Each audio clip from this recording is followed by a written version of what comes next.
بسم اللہ الرحمن الرحیم۔ ہم ہدایہ کا کتاب طہارت پڑھ رہے ہیں اور ہمارا آج کا سوال ہے کہ وہ کون سی نیند ہے جس سے وضو ٹوٹ جاتا ہے اور اس کی دلیل کیا ہے۔ تین قسم کی نیندیں ہیں جو ناقض وضو ہیں، وضو کو توڑنے والی ہیں۔ پہلی نیند وہ کہ جو ہم کسی چیز کا سہارا لے کر سوئیں۔ دوسری نیند وہ کہ ہم کسی چیز کے ساتھ ٹیک لگا کر سوئیں۔ اور تیسری چیز وہ کہ جس میں ہم چت لیٹیں، جیسے ہم لیٹ کر سوتے ہیں۔ یہ تین قسم کی نیندیں ہیں کہ جو ناقض وضو ہیں، وضو کو توڑنے والی ہیں، اور اس کی دو وجوہات ہیں۔ پہلی وجہ ہمارے نبی آقا علیہ الصلوۃ والسلام کا فرمان نشان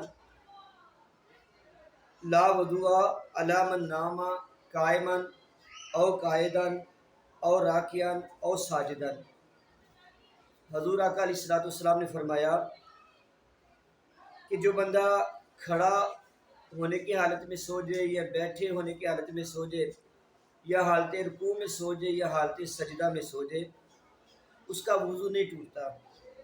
انما الوضوء علی من نام مضطجعا، وضو اس کا ٹوٹتا ہے کہ جو سہارا لے کے سوتا ہے۔ فإنه اذا نام مضطجعا، جب وہ سہارا لے کے یا چت لیٹ کر سوتا ہے، استراحت مفاصلہ، تو اس کے جو اعضاء ہیں وہ ڈھیلے ہو جاتے ہیں، اور جب اعضاء ڈھیلے ہو جاتے ہیں تو جسم سے ہوا خارج ہو جاتی ہے۔ تو نبی پاک علیہ الصلوۃ والسلام نے جو ارشاد فرمایا، اس سے دو باتیں ہمارے ذہن میں آتی ہیں۔ ایک تو یہ کہ ہر نیند ناقض وضو نہیں ہے۔ اگر ہر نیند ناقض وضو ہوتی تو نبی پاک علیہ الصلوۃ والسلام یہ نہ فرماتے کہ کھڑے ہونے کی حالت میں، بیٹھنے کی حالت میں یا حالت رکوع میں یا حالت سجدہ میں سونے سے وضو ٹوٹتا ہے۔ حضور نے فرمایا کہ جو آپ لیٹ کر سوتے ہیں تو اس سے ٹوٹے گا۔ وجہ حضور نے یہ بیان فرمائی کہ اس سے جوڑ ڈھیلے پڑ جاتے ہیں۔ اب جب حضور نے یہ علت بیان کر دی تو ہر وہ حالت جس حالت میں انسان کے جوڑ ڈھیلے پڑ جائے وہ حالت ناقض وضو ہوگی۔ اس کی تین ہی صورتیں بنتی ہیں۔ انسان ٹیک لگا کے سو جائے، جیسے میں آپ کے سامنے ٹیک لگا کے بیٹھا ہوں، یا کسی چیز کا سہارا لے کے سو جائے، اگر وہ چیز ہٹائے تو بندہ گر جائے، یا بندہ ویسے زمین پر لیٹ جائے، پہلو کے بل سو جائے یا چھت لیٹ جائے یا الٹا سو جائے، جب لیٹ کے سوئے گا تو اس کی وہ نیند اس کے وضو کو توڑنے والی ہے۔ تو یہ ہمارا سوال تھا کہ کون سی نیند ناقض وضو ہے اور کون سی نیند ناقض وضو نہیں ہے۔ اور پھر اس میں کچھ ضمنی مسائل ہیں۔ ضمنی مسائل یہ ہیں کہ ایک بندہ بیٹھ کے سویا ہے، اور بیٹھ کے سونے میں وہ کس حالت میں سویا ہے۔ اگر تو وہ چار زانو بیٹھا ہے، جس کو ہم کہتے ہیں چوکڑی مار کے بیٹھا ہے، تو وہ اس کا مطلب جہاں سے ہوا خارج ہونی ہے وہ حصہ بند ہے، پھر وضو نہیں ٹوٹے گا۔ اگر وہ اتحیات کی حالت میں بیٹھا ہے تو پھر بھی سراغ بند ہے، وضو نہیں ٹوٹے گا۔ اگر وہ ایک اپنا گوڈا اوپر کر لے اور ایک گوڈا بچھا لے، یا دونوں گوڈے اس کے اوپر ہوں، اس حالت میں سو جائے تو پھر بھی جوڑ ڈھیلے پڑ جاتے ہیں اور جسم سے ہوا خارج ہونے کا خدشہ ہے۔ اور اس سے ایک بات یہ بھی معلوم ہوئی کہ نیند بذات خود ناقض وضو نہیں ہے۔ میں نے اس باب کے شروع میں یہ چیز واضح کی تھی کہ جسم کے اندر کوئی چیز داخل ہونے سے وضو نہیں ٹوٹتا۔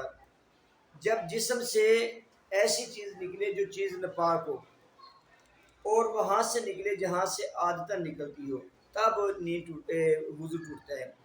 یہ قاعدہ کلی آپ ذہن میں بٹھا لیں کہ جسم میں چیز داخل کریں، ہم جو بھی کھا پی لیں، کھانے پینے سے ہمارا وضو نہیں ٹوٹتا۔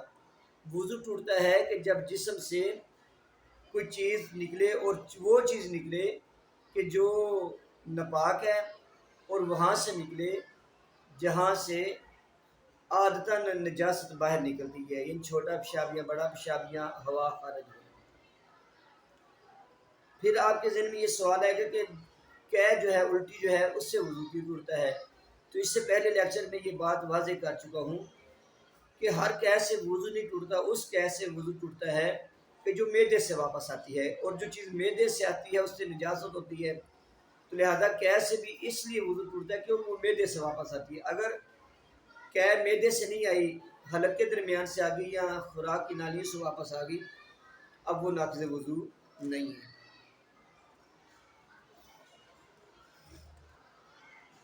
اس کے بعد اگلا مسئلہ ہے والغلبۃ علی العقل بالاغماء والجنون، اگر عقل پر بے ہوشی کا یا جنون پر کا غلبہ ہو گیا ہے، یعنی بندہ پاگل ہو گیا ہے یا بندہ بے ہوش ہو گیا ہے، تو بے ہوش ہونے سے اور پاگل ہونے سے انسان کا وضو ٹوٹ جائے گا۔ کیوں؟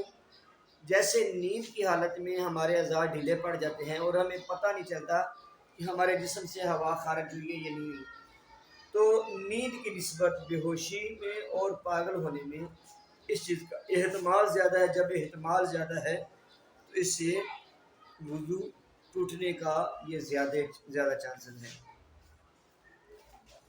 اس کے بعد ایک اور مسئلہ ہے کہ نماز کے اندر قہقہ لگانے سے وضو ٹوٹے گا یا نہیں ٹوٹے گا۔ پھر نماز کی بھی دو صورتیں ہیں، ایک وہ نماز ہے کہ جو نماز رکوع و سجود والی ہے، اور ایک وہ نماز ہے جو نماز رکوع و سجود والی نہیں ہے۔ اور رکوع و سجود والی وہ نماز ہے کہ جو ہم عام نماز پڑھتے ہیں، اور جو رکوع و سجود والی نہیں ہے وہ نماز ہے کہ جو نماز جنازہ ہے، یعنی انسان قہقہ لگائے اور رکوع اور سجود والی نماز میں قہقہ لگائے، اس سے وضو ٹوٹے گا۔ اب قیاس کا تقاضا یہ ہے کہ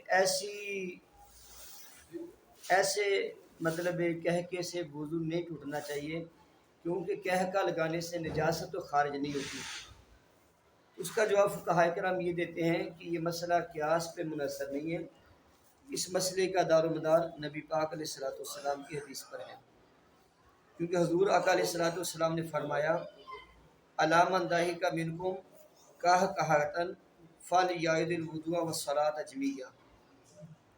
نبی پاک علیہ الصلوۃ والسلام نے فرمایا سن لو، تم میں سے کوئی جو نماز کے اندر قہقہ لگائے وہ اپنا وضو بھی دہرائے اور اپنی نماز بھی دہرائے۔ تو جب نبی صلی اللہ علیہ وسلم کا فرمان آ جاتا ہے وہاں پہ قیاس کو ترک کر دیا جاتا ہے۔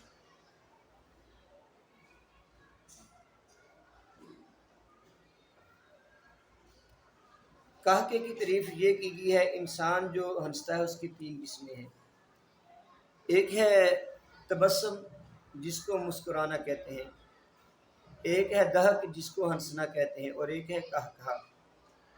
تبسم مسکرانا، اس میں صرف انسان کے ہونٹ ہلتے ہیں، انسان اپنے ہنسنے کی خود بھی آواز نہیں سنتا اور کوئی دوسرا بھی نہیں سنتا۔ نمبر دو ہے دہک، ہنسنا۔ ہنسنے کے اندر انسان اپنے ہنسنے کی آواز خود تو سنتا ہے لیکن ساتھ والا نہیں سنتا۔ اور تیسرا ہے قہقہہ۔ قہقہ لگانا، قہقہ کا مطلب یہ ہے کہ انسان خود بھی اپنے ہنسنے کی آواز سنے اور جو ساتھ آدمی ہے ساتھ والا بھی سن لے۔ اور جس سے وضو ٹوٹتا ہے وہ قہقہ ہے، یعنی ساتھ والا ہمارے ہنسنے کی آواز سن لے، تو اس سے انسان کا وضو ٹوٹ جائے گا، اور یہ وہ وضو ٹوٹے گا جس میں رکوع و سجود ہے، یہ نماز جنازہ کی بات نہیں ہے۔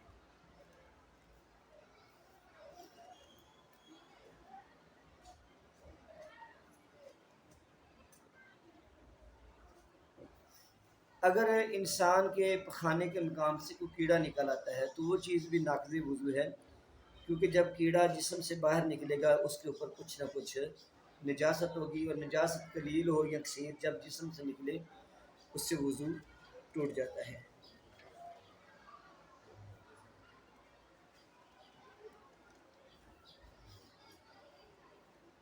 اگر کسی انسان کو چھالا تھا جسم کے اوپر نکلا ہوا، اور چھالے کا چھلکا گر گیا یا کسی نے ویسے ہی اپنے چھالے کو خود ہی مطلب ڈیمیج کیا اور پانی نکل آیا، اور پانی نکلا ہے یا خون نکلا ہے یا پیپ نکلی ہے، اس سے بھی وضو ٹوٹ جاتا ہے۔ اگر نہ نکلے تو وضو نہیں ٹوٹتا۔